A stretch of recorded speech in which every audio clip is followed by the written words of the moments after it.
Spirit of the living God, fall fresh on us. Spirit of the living God, fall fresh on us.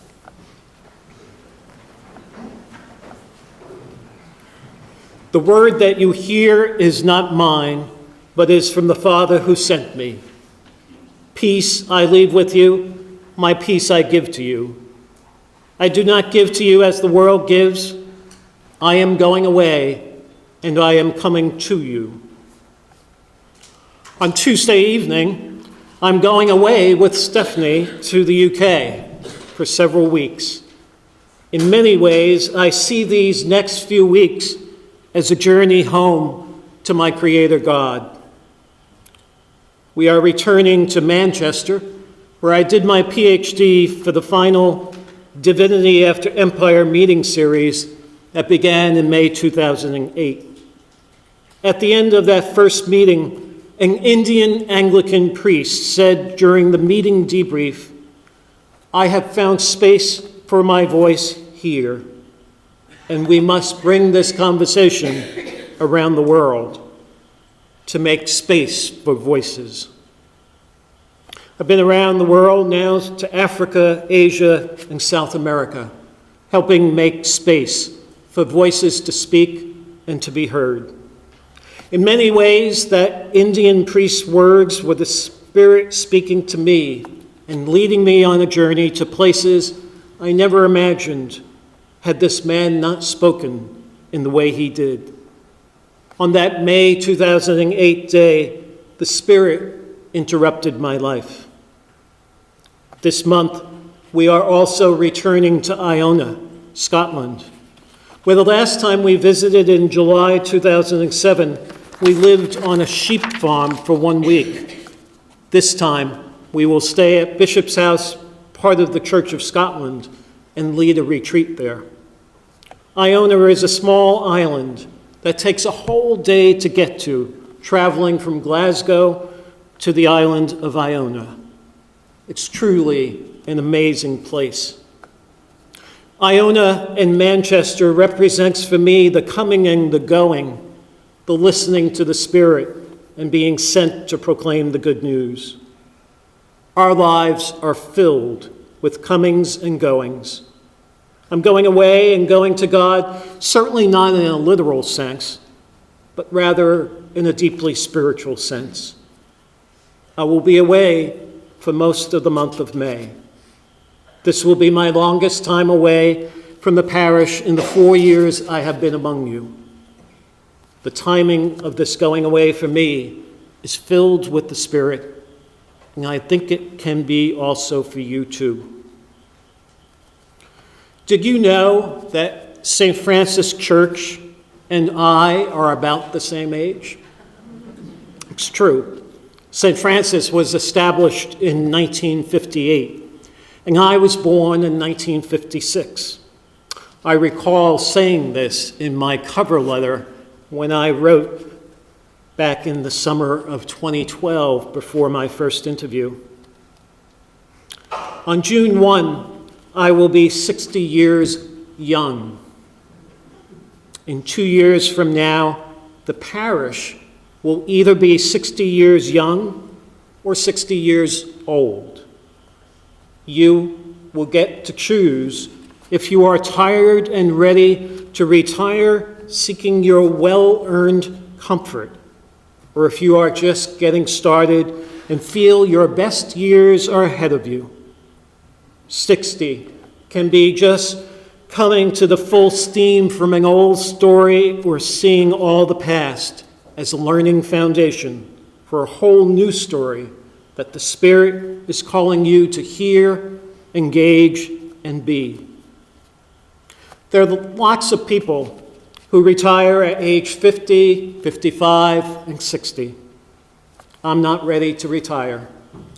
Not only am I not ready to retire, but I also sense that the Spirit is stirring me up inside of me in ways that I sense will bring bountiful new life.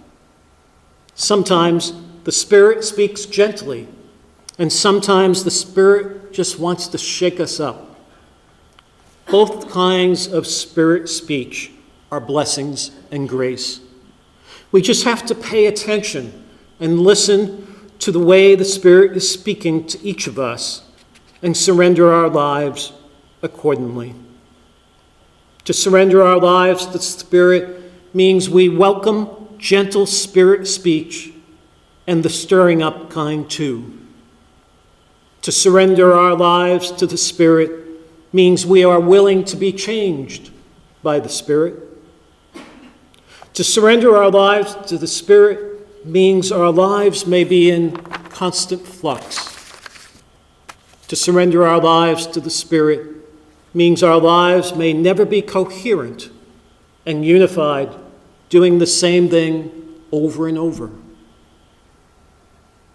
Going on a journey with the Spirit means giving up control over the outcomes. Going on a journey with the Spirit means we need to get comfortable with our failures, those times when things didn't quite work out as we had hoped. Going on a journey with the Spirit means we become proficient in talking about our failures and our weaknesses.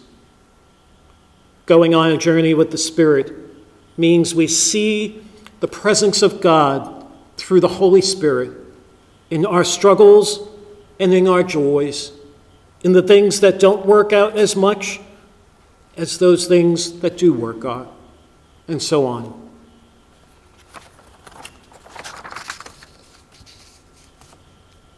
In June, Heart and Soul will begin reading God's Hotel, a story about the way a saint changed the medical practice of Dr. Victoria Sweet, who has for the last 25 years worked in San Francisco at Laguna Honda Hospital. The Spirit spoke gently to Dr. Sweet, and through the consequences of the Spirit's gentle speech, changed Dr. Sweet's life and the life of her patients. On May 29th, Father Michael Lapsley will preach from this pulpit, sharing with you his story of losing his arms, hands, and partial sight from a letter bomb. People attempted to silence Father Michael's love for all people in his anti-apartheid activism. The Spirit stirred him up to speak out against South African state racism, and there were consequences that he has lived with every day of his life. His perpetrators did not have the last word, because Father Michael is emblazoned by the Spirit and kept loving and serving in profoundly different ways than he did before he opened that letter. His greatest resource is his story and the way the Spirit stirred him up. He will hold you. He will hold you close as he preaches. The stories of Dr. Sweet and Father Michael are deeply connected to how they practice their spiritual life. We do who we are. Our stories are not contained in some sort of time-fixed history, but rather liberated for healing through the unfolding Spirit in our lives. And no greater story exists than the story of Jesus in the Gospels, the man crucified, resurrected, and still among us through the guidance of the Holy Spirit. The Gospels tell the story of a human divine man broken and poured out to love all. When we domesticate the gospel, removing or silencing struggle, pain, and cross, we miss the opportunity to experience new life and resurrection. Dr. Victoria Sweet in God's Hotel and Father Michael had no time for domestication of the gospel, as they had a story to tell that has brought unparalleled healing to many people throughout the world. The Reverend Tracy Lind, Dean of the Episcopal Cathedral in Columbus, Ohio, wrote a photographic essay over 10 years ago. The book is called Interrupted by God, Glimpses from the Edge. Time does not allow for me to delve fully into this book, but the title says it all. God interrupted Father Michael Lapsey's life plan. God did not cause the trauma, but God was at the center of every step of the way.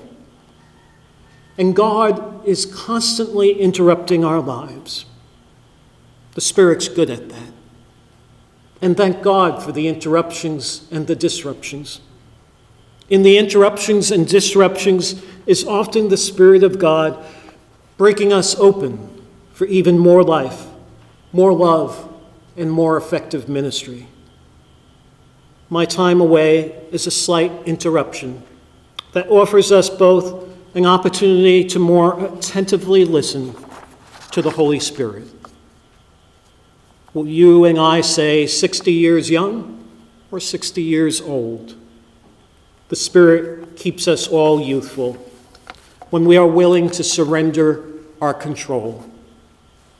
I invite all of us to pay attention to the way the Spirit may be breaking open our life story and the story of this parish. We can cling to the past or welcome the Spirit-filled disruptions in our well-planned stories as a gift from God. May we all be so blessed. Know it and cherish it. God bless you.